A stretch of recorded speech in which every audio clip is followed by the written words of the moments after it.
Herkese selamlar arkadaşlar. Arkadaşlar eski yılda inşallah bütün hastalıklarınız, bütün dertleriniz eski yılda kalmış olsun. Yeni yıla daha sağlıklı, daha huzurlu bir şekilde geçelim hep beraber. Yeni yıllarımızı hep böyle sağlıklı, birbirinden daha güzel geçirelim sevdiklerimizle birlikte. Şimdi iyi haber olsun diye açmak isterdim bu videoyu ama maalesef sigortaların fiyatları değişti. Şu an elimde var. Şöyle, hatta şuraya bırakacağım. Şuradan incelersiniz sizler. Maalesef bundan sonraki fiyatlar böyle. Şimdi vergileri daha bilmiyoruz ne olduğunu. Çünkü açıp bakmadım. Biraz moral bozukluğundan açıkçası. Onları da baktıktan sonra tekrardan sizinle paylaşacağım hepsini. Vergi ödemeleri nasıl oldu, nasıl çıkacak bu işler, nasıl bitecek, kaç paraya bitecek diye sizlerle paylaşmaya çalışacağım. Şimdilik bu kadar.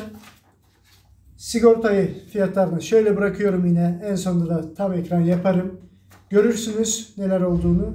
Eğer sizlerle sigorta yaptırmak ya da oturma izni yaptırmak isterseniz bizlerle iletişime geçebilirsiniz.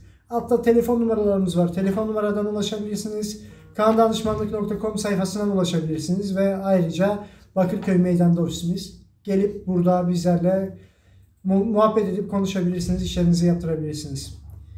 Şimdilik bu kadar. Kendinize iyi bakın. Kanala abone olmayı, bildirimleri açmayı unutmayın. Canlı yayınlara katılmak için de her hafta bizi takip edebilirsiniz. Görüşmek üzere.